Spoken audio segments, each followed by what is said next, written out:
लेकिन आजकल देखा जाता है कि औरतें आई हैं ससुराल और के बाद हफ्ता खान के बाद जब वापस मैका जाई हैं तो तब दुनिया भर बुराई वहाँ जड़ेंगे।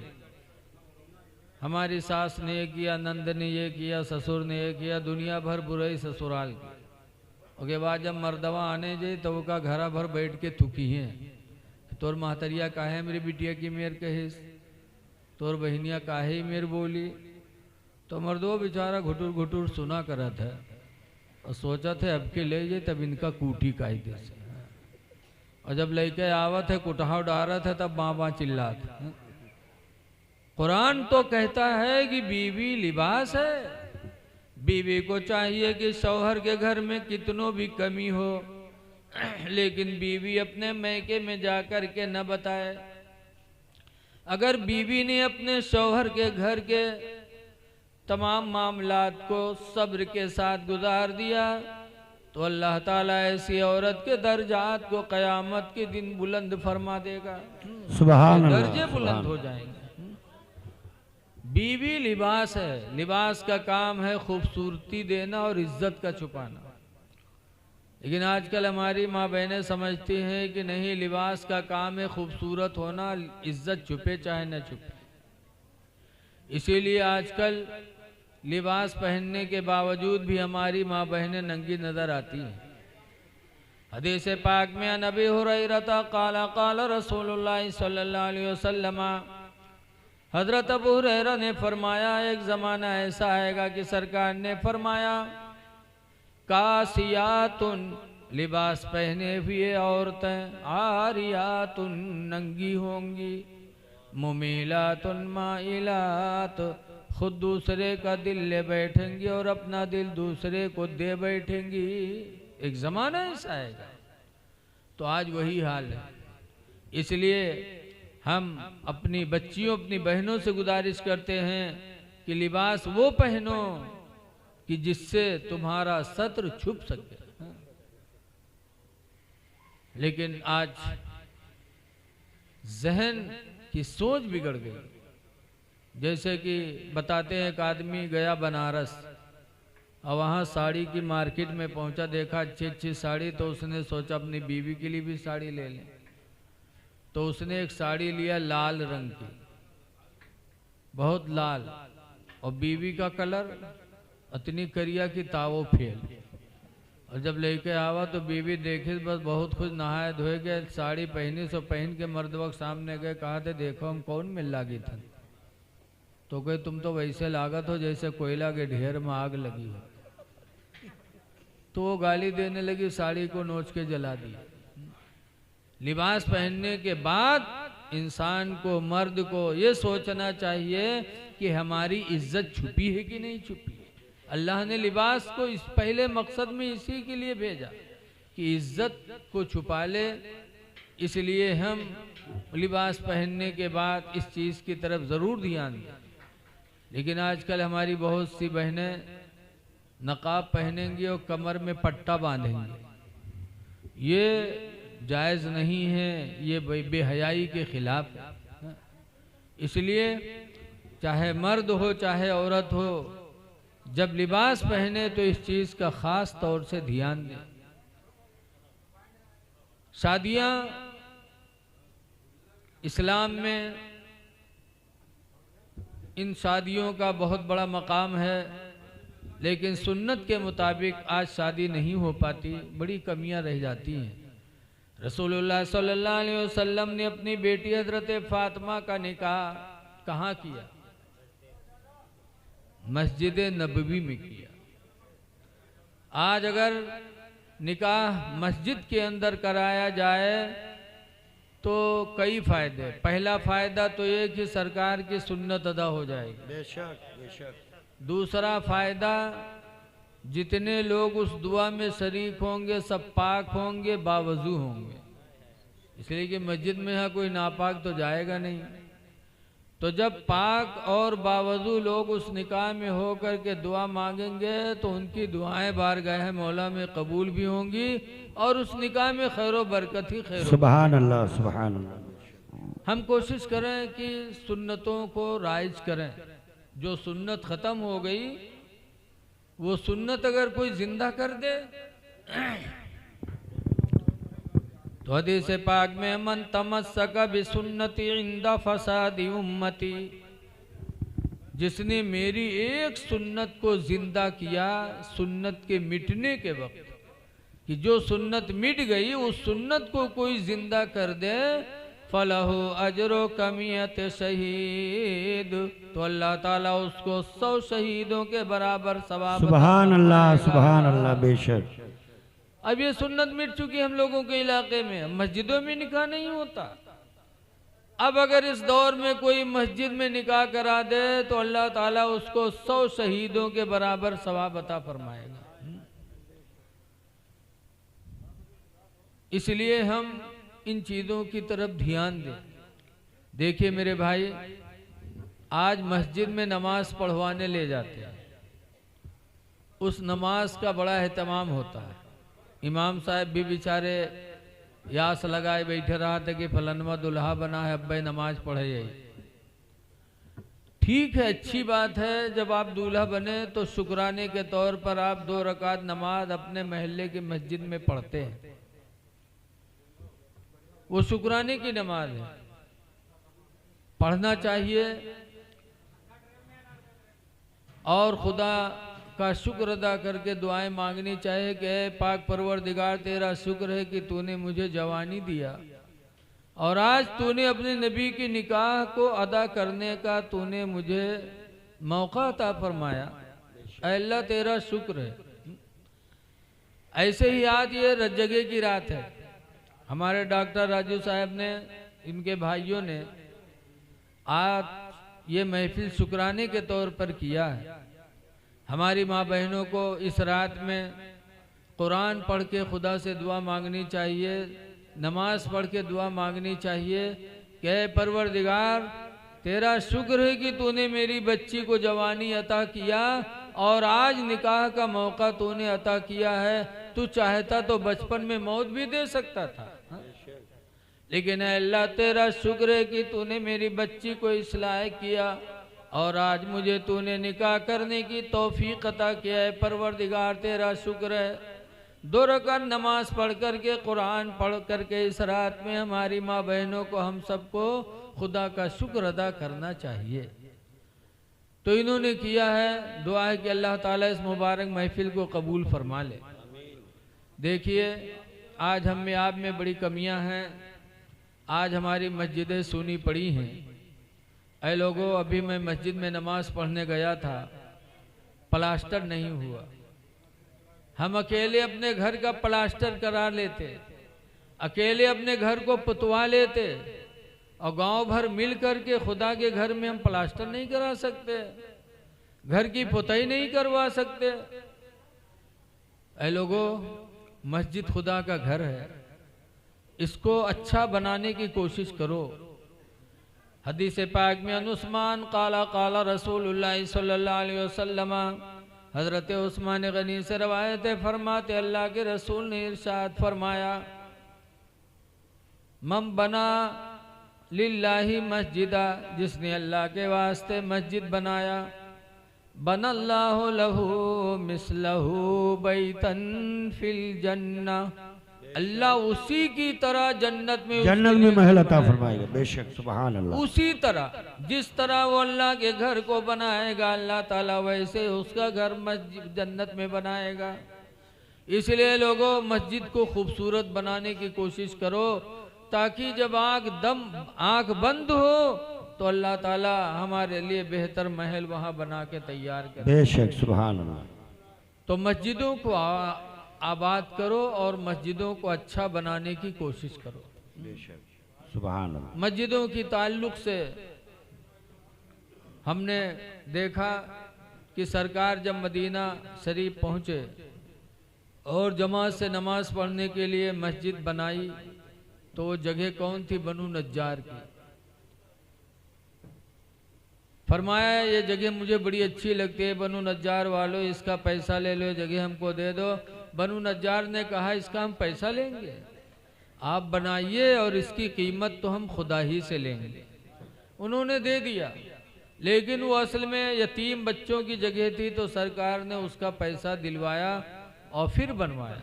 बेशक बनाने में सरकार खुद ईंट उठा उठा के लाते थे और लगवाते थे, बनाते थे। सरकार ने तो खुद अपने हाथों से मस्जिद नबवी की तामीर में हिस्सा लिया है। तो हमको आपको अल्लाह पैसा दे दे, पैसा भी लगाए, ताकत दे, तो अपने हाथों से भी खुदा के घर में हिस्सा ले, बेशक बेशक उसमें काम भी कराएं।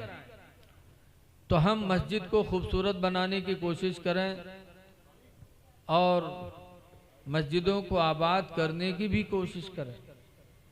आज बहुत सी मस्जिदें सूनी पड़ी हैं। ऐ लोगों, नमाज़ें पढ़ लो और नमाज पढ़ करके अपनी आखिरत बना लो। सहाबे किराम की ज़िंदगी हमारे तुम्हारे लिए नमूने अमल है। हदीस पाक में इसके ताल्लुक़ से बताया गया। आज हम नमाज छोड़ करके और फिर हम अपने आप को दीनदार कहें, तो ये कितनी गलत सोच है।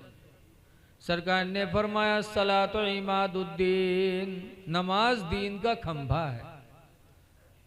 फमन अकामहा फ़क़द अकामद्दीन, तो जिसने नमाज पढ़ा उसने दीन का खंभा गाड़ दिया।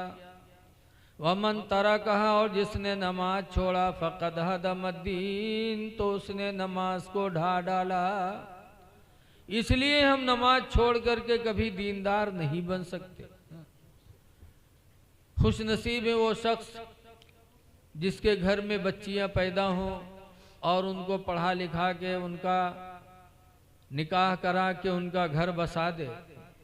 हज़रत आयशा सिद्दीक़ा रदी अल्लाह ताला अन्हा की एक रवायत है, फरमाती है जाअतनी इमरातुन, मेरे दरवाजे पर एक औरत आई, तसअलनी, मुझसे सवाल करने लगे, व माहा बिनतानि लहा, और उस औरत के साथ उसकी 2 बच्चियां भी थी। तो हज़रत आयशा कहती है, जब उसने मुझसे सवाल किया, फलम तजिद इंदी इल्ला तमरतन वाहिदा, तो उस वक्त मेरे घर में एक खजूर के सिवा कुछ भी नहीं था। तो वही खजूर उठा करके मैंने उस औरत को दे दिया। फशक्कहा बिनिस्फैन, तो उस औरत ने खजूर को 2 हिस्सों में फाड़ा, दोनों बच्चियों को खिला दिया। लम ताकुल मिनहा शैया, और खुद भूखी थी लेकिन उसने खुद कुछ नहीं खाया, दोनों बच्चियों को खिला दिया। फ़क़ामत फ़ख़रजत, उसके बाद वो औरत खड़ी हुई और अपनी दोनों बच्चियों का हाथ पकड़ करके वो औरत चली गई।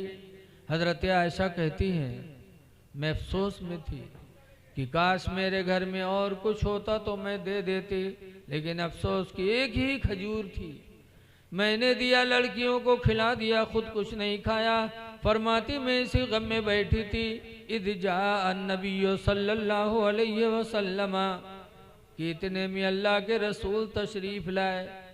फ़हद्दस्तुहु, तो पूरा बयान मैंने सरकार से किया। तब सरकार ने फरमाया, ऐ आयशा सुनो, मनिब्तुलिया मिन हादिहिल बिनाति शैया, दुनिया में जो लड़कियों से आजमाया गया, जिसको अल्लाह ने लड़कियां दे दी, फ़अद्दबहुन्ना, फिर उसने लड़कियों को इल्म और अदब सिखाया, व अहसना इलैहिन्ना, और उनका निकाह करके उनका घर बसा दिया। बेशक फ़कुन्न लहू सितरम मिनन नार, तो वो लड़कियां क़यामत के दिन जहन्नम के सामने उन माँ बाप के लिए पर्दा बन के खड़ी, हाय हाय सुभान अल्लाह, वो लड़कियां पर्दा बन के खड़ी हो जाएंगी। अर्ज करेंगे, मेरे परवरदिगार, ये हमारे माँ बाप हैं जिन्होंने बग़ैर फ़ायदा और लालच के मुझे परवरिश दे करके मुझे पढ़ाया लिखाया, निकाह करके मेरा घर बसाया है। परवरदिगार, इनका ठिकाना जन्नत बना दे। तो अल्लाह ताला बच्चियों की दुआओं को कबूल करके माँ बाप का ठिकाना जन्नत बनाएगा। बेशक इसलिए लोगों, बच्चियों से घबराना नहीं चाहिए। इसीलिए सरकार फरमाते हैं कि बाहर से जब आओ, कोई खाने पीने की चीज़ लेके आओ, तो सबसे पहले बच्चियों के हाथ में रखो, इसलिए कि बच्चियों का दिल बड़ा नाजुक होता है। लेकिन आज देखा जाता है कि अगर बाहर से कुछ आदमी लेके आवत है तो न लड़का न बिटिया सबसे पहले चौधरे इनके यहाँ दी और जब ले ले अगर बिटियावा को हम मांगी के लाओ मलाओ तो भाग भाग, फिर लड़कवा का बैठा के खवई हैं, फिर वही लड़कवा जवान हो जब के मिहरुआ इनका लतियावे शुरू करी तब बिटियावा याद है। बिटिया कभी अपने ससुराल से जब मैका आती हैं तो उनकी माँ रात रात सोने नहीं देती, फुसुर फुसुर बताई हैं, तोर भौजैया हमरे साथी के, तोर भैया हमरे साथी के। बाद में बच्चियों की मोहब्बत वापस आती है। इसलिए लोगों बच्चियों के साथ प्यार करो, बच्चियों को मोहब्बत भरी निगाहों से देखो। अल्लाह ताला हमको आपको बच्चियों के साथ मोहब्बत करने की तौफीक अता फरमाए। आमीन। बच्चे हों या बच्चियां हों, इनको हमें आपको इल्म दीन से आरास्ता करना चाहिए, और बच्चे हों तो उनको कोई हुनर सिखा देना चाहिए ताकि रोज़ी के लिए वो दूसरों के सामने हाथ न फैलाएं। बेशक बेशक। अल्लाह तबारक व ताला इस महफिल मिलाद को कबूल फरमाए। चूँकि सुबह बारात आएगी और रात भर जगेंगे तो सुबह काम कैसे करेंगे, इसलिए इन्हीं चंद बातों पे मैं अपनी गुफ्तगू ख़त्म कर रहा हूँ। आप हजरात से गुजारिश है कि अच्छे काम कर लो, खुदा जाने किस वक्त बुलावा आ जाए। बेशक। इसीलिए किसी कहने वाले ने कहा है, दरूद शरीफ पढ़ लीजिए, अल्लाहुम्मा सल्ली अला सय्यदना शफीना मौलाना मौलाना मोहम्मद वसल्लम सलातुम व सलामन अलैका या सय्यदी या रसूल अल्लाह सल्लल्लाहु ताला अलैहि वसल्लम। देखिए हमारे डॉक्टर साहब की मर्जी है कि कुछ थोड़ा और कहा जाए। अब आप लोग अगर राज़ी हो तो कुछ आगे बढ़ाया जाए, इसलिए कि उतनी ही बात कही जाए जितनी हजम हो सके। एक जगह ऐसे तकरीर हम ख़त्म करने लगे तो एक साहब ने हाथ उठा के कहा, रे हजरत अभी और तो बगल वाले को कहा इतना किल्ला मारी कहीं तुका बहुत निकला था, ले जा घरे बैठा के सुन ले, तो वो नौबत ना आवे कि हम तकरीर करें और आपके लिए आप शुरू कर दो। एक हदीस शरीफ सुन लीजिए, हमारे डॉक्टर साहब का हुक्म है, दरूद शरीफ पढ़ लो। सल्लल्लाहु अलैहि वसल्लम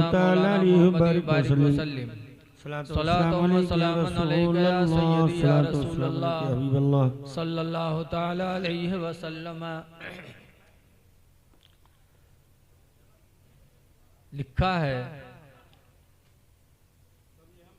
इस हदीस के रावी हजरत सैयदना अबू हुरैरा सहाबी रदी अल्लाह ताला अन्हु हैं। बेशक बेशक। हजरत अबू हुरैरा फरमाते हैं कि अल्लाह के रसूल ने इरशाद फरमाया, ला तहस्ससो,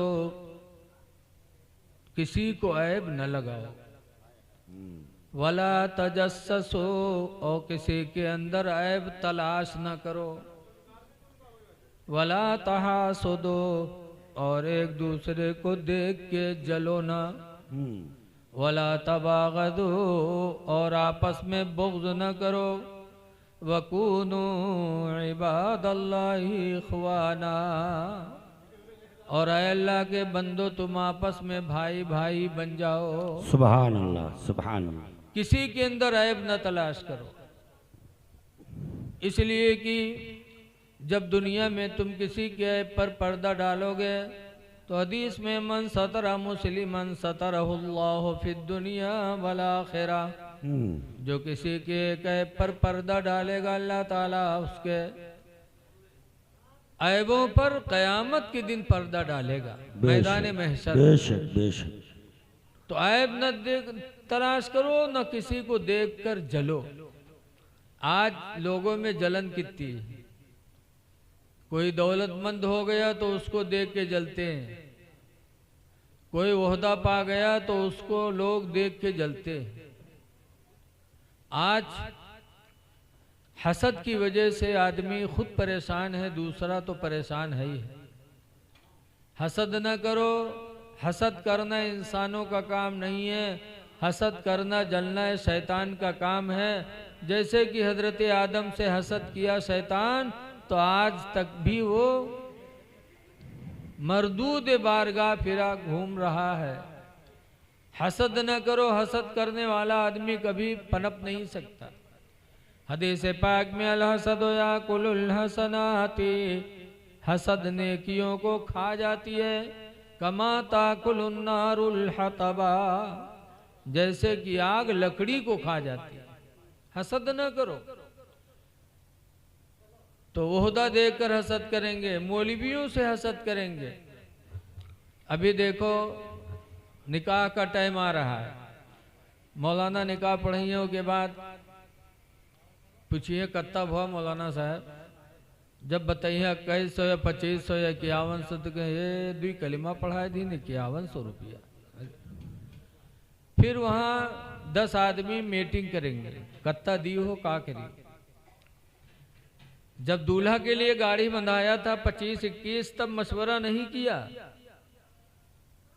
दुनिया भर लंगर किया तब मशवरा नहीं किया। और इमाम को देने के लिए मशवरा करेंगे। ऐ लोगों, मौलवियों को देख के जलो ना, हसद न करो।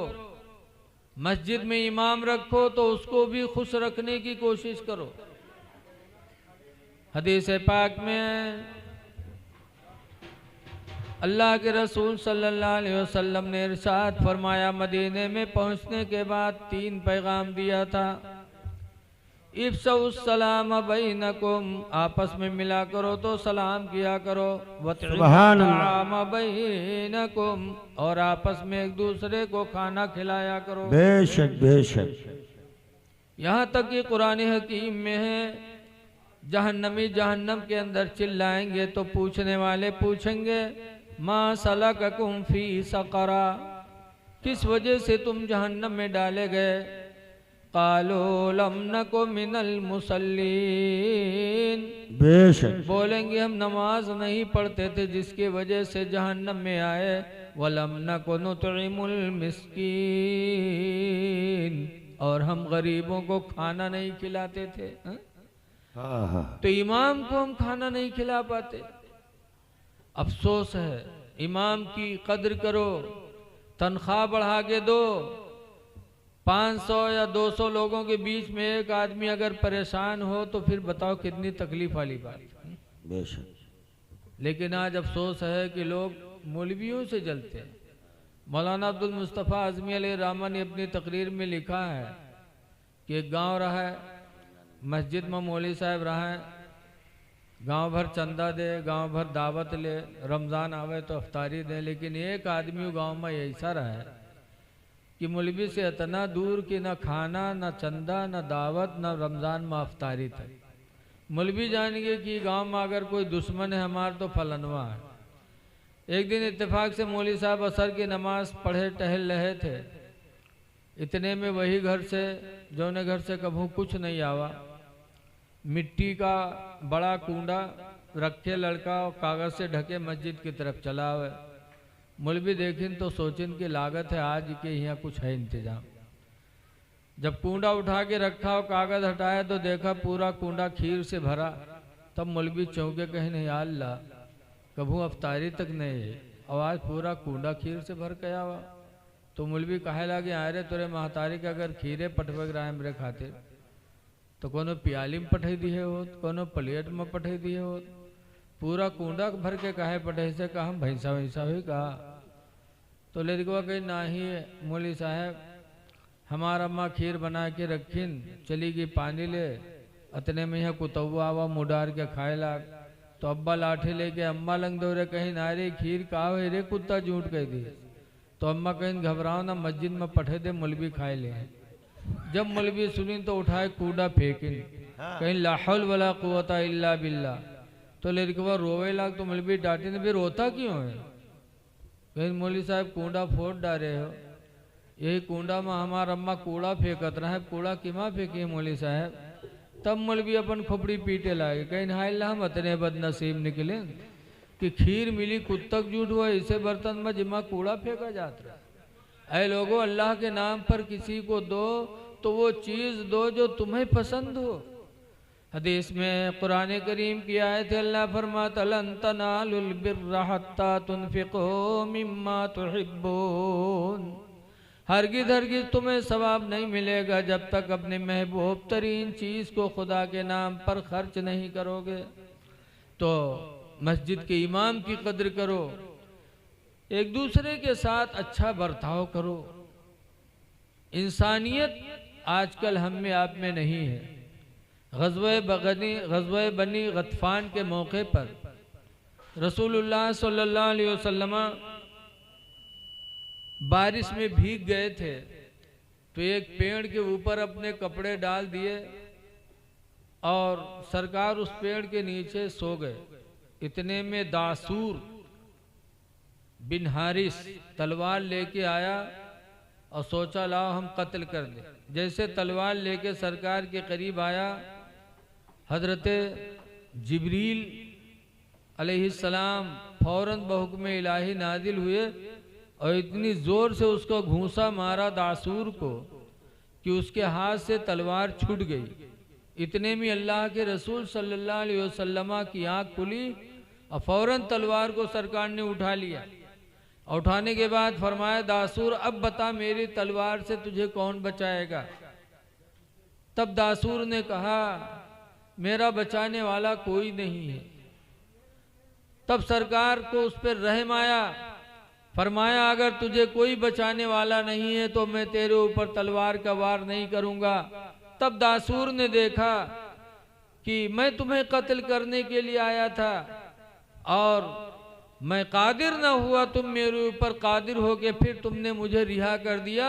खुदा की कसम ये आपका रहम व करम बता रहा है कि आपकी नबूवत भी सच्ची है, आपकी रिसालत भी सच्ची है। सुभान अल्लाह। और वो कलमा पढ़ा और फिर रसूलुल्लाह सल्लल्लाहु अलैहि वसल्लम के दरबार से मुबल्लिग बन के अपने कौम के अंदर गए और अपने कौम को नबी करीम सल्लल्लाहु अलैहि वसल्लम के ताल्लुक से कौम में तबलीग किया और फिर लोगों की जमात आई और हुजूर सल्लल्लाहु अलैहि वसल्लम से कलमा पढ़ करके और इस्लाम को उन लोगों ने हासिल कर लिया। तो ऐ लोगों, मेरे नबी का रहम व करम ऐसा था कि उन्होंने हिंदू मुस्लिम नहीं देखा, बल्कि सबके साथ मेरे नबी ने अपने रहम व करम को आम किया है। हमने उसी नबी का कलमा पढ़ा है, इसलिए हमको आपको चाहिए कि आपस में भाईचारगी बना के रखें, एक दूसरे की मदद करें। लिखा है इन तंसरुल्लाह यंसुरुकुम, अगर तुम अल्लाह के दीन की मदद करोगे तो अल्लाह हमारी मदद का थोड़ी मुहताज है। मतलब यह है कि अल्लाह के बंदों की तुम मदद करोगे तो अल्लाह तुम्हारी मदद करेगा। इसलिए लोगों, आपस में हसद न करो, जलन न करो। अगर अपना भाई कोई ऊपर जा रहा है तो तुम उसको ऊपर करने की कोशिश करो, और जलोगे तो खुद अपना नुकसान करोगे। इसलिए आप हजरात से गुजारिश है कि जैसे कि अल्लाह के रसूल ने फरमाया वकूनु इबादुल्लाह इख्वाना, अल्लाह के बंदो आपस में भाई भाई रहो, भाई भाई बन के आपस में ज़िंदगी गुजारिए। माँ बाप के साथ अच्छा सलूक करिए। हदीस पाक में है मन नज़र वजहल वालिदैनी नज़रत रहमा, जिसने माँ बाप के चेहरे को मोहब्बत भरी निगाहों से देखा फ़कतबल्लाहु लहू बिनज़रतिन हज्जतम मबरूरा, तो अल्लाह ताला हर नज़र के बदले में हज्ज मकबूल का सवाब अता फरमाए। सुभान अल्लाह, सुभान। जितनी बार माँ बाप को मोहब्बत से देखोगे उतनी बार अल्लाह ताला हज का सवाब अता फरमाएगा। साहबे किराम ने पूछा था अल्लाह के रसूल, लौ नज़रा फी कुल्ली यौमी मियत मर्रा, अगर कोई शख्स दिन भर में 100 मरतबा अपने माँ बाप को मोहब्बत भरी निगाहों से देखे तो सरकार ने फरमाया नाम अल्लाहु अकबर, हाँ हाँ अल्लाह बहुत बड़ा है। अगर दिन भर में 100 मरतबा रहमत की निगाह माँ बाप पर डालोगे तो अल्लाह ताला दिन भर में तुम्हें 100 हज्जे मकबूल का सवाब अता। सुभान अल्लाह, सुभान अल्लाह। इसलिए लोगों, जब माँ बाप को देखना इतना सवाब है तो माँ बाप की खिदमत करने में कितना सवाब मिलेगा। बेशक। इसलिए माँ बाप को खुश करो। हदीस पाक में है कि औलाद माँ बाप की बेहतरीन कमाई है। इसलिए हुजूर फरमाते हैं लोगों अपने औलाद की कमाई खाया करो, इसलिए कि औलाद तुम्हारी बेहतरीन कमाई है। तो हमको आपको चाहिए कि अपने माँ बाप को हम खुश रखें और कमा के अपने माँ बाप को खिलाएं, इसलिए कि पैगम्बर ने फरमाया औलाद ये माँ बाप की बेहतरीन कमाई है। अल्लाह ताला हमको तुमको माँ बाप का खिदमत गुजार बनाए। और माँ बाप को देखोगे तो हज मकबूल है।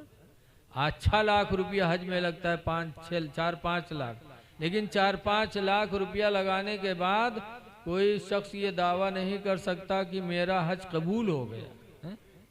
लेकिन माँ बाप को एक मोहब्बत से देखोगे तो अल्लाह ताला एक ही नज़र के बदले में हज मकबूल का सवाब अता फरमा देगा। और 4 लाख लगाने के बाद दावा नहीं कर सकते कि हमारा हज कबूल हो गया। लेकिन आज लोग हज करके आते हैं तो समझते हैं, वो दावा कर देते कि मेरा हज कबूल हो गया। इसीलिए मौलाना अब्दुल मुस्तफ़ा आदमी अलैहि रहमान ने लिखा है कि एक मर्तबा 2 मुसाफिर मिले और दोनों ने सलाम किया। फिर एक ने दूसरे से नाम पूछा, भैया आपका नाम? तो कहते हाजी अब्दुल रहीम। तो हाजी अब्दुल रहीम उसे पूछें तुम्हार का नाम है? तो कहीं नमाजी अब्दुल करीम।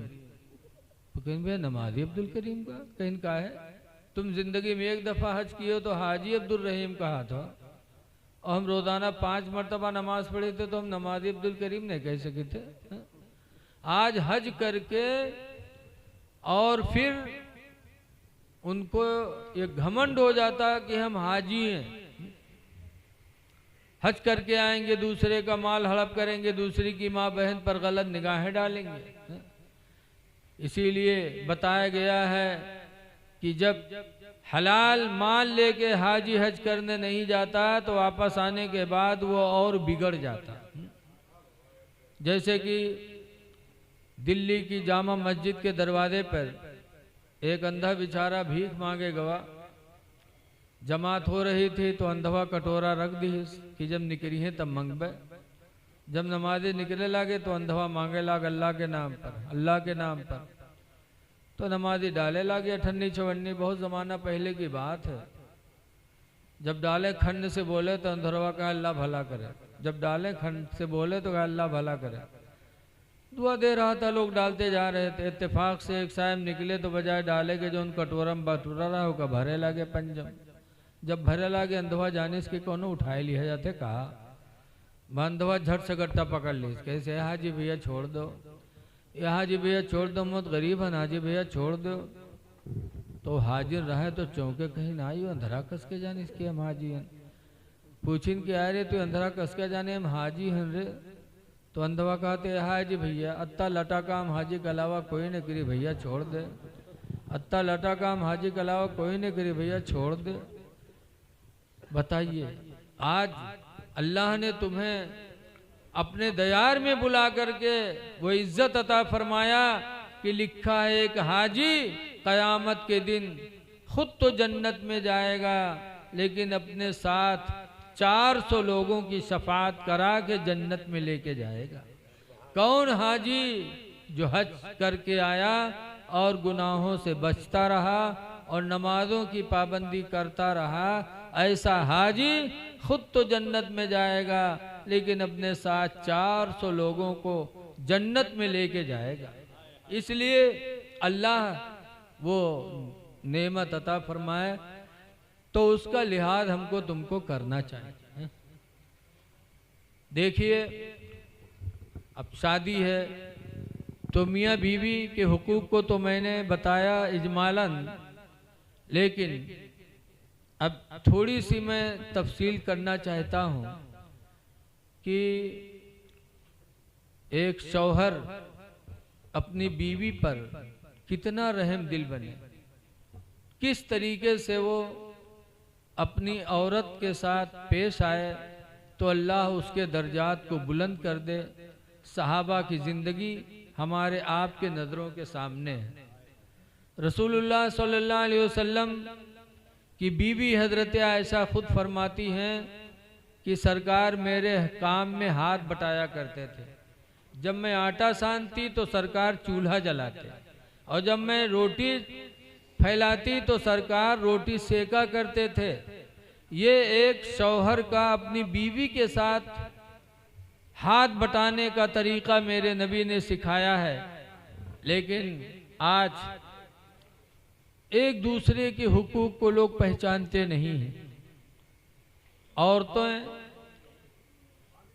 अल्लाह ताला ने इन औरतों को कम अक्ल बनाया। कम अक्ली की वजह से अगर ये कुछ कहती हैं तो हमको आपको सब्र करने की ज़रूरत है।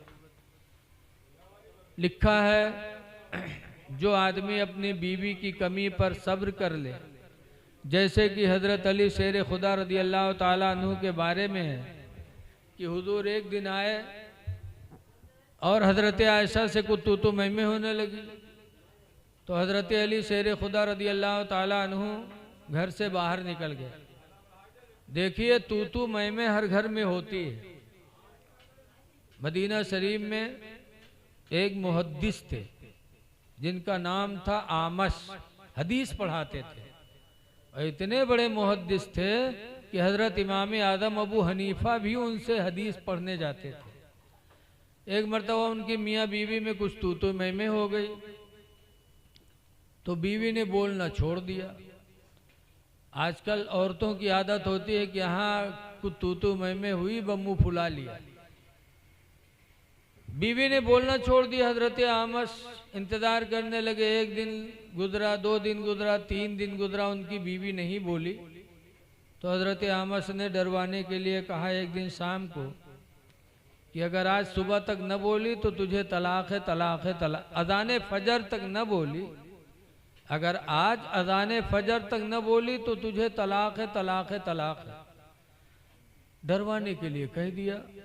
और बीवी बेचारी परेशान थी अंदर अंदर। उसने सोचा आज चलो मुझे इनसे फुर्सत मिली। अब हजरत आमस इंतज़ार कर रहे हैं कि अब बोले, अब बोले, अब बोले। आधी रात गुजर गई और बीवी नहीं बोली। वो इंतज़ार में थी कि कितनी जल्दी अज़ान फजर हो कि हमें इनसे फुर्सत मिल जाए।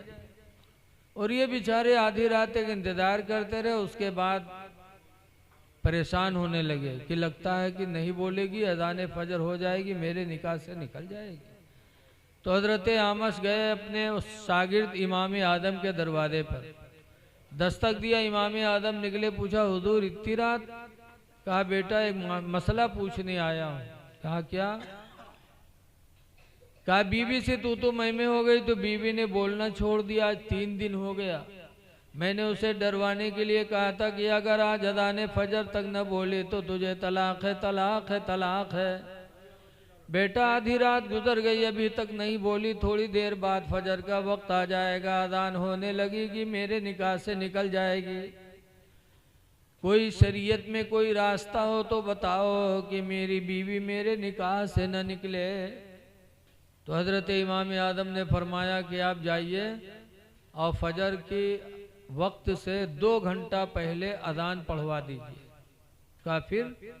कहा जब 2 घंटा पहले अज़ान पढ़वाएंगे आपकी बीवी समझेगी कि वो अज़ान फजर है, और वो अज़ान फजर होगी नहीं। जब वक्त दाखिल होगा फिर जो अज़ान होगी वो अज़ान फजर होगी। तो 2 घंटा पहले जब अज़ान होगी आपकी बीवी सुनेगी तो समझेगी कि ये अज़ान फजर है, समझेगी कि तलाक पड़ गई, आएगी, कुछ महर वगैरह मांगेगी, बोल देगी तो तलाक से बच जाएगी। हज़रत आमस ने सुना तो गए, 2 घंटा का 4 घंटा पहले शुरू कराए दिया।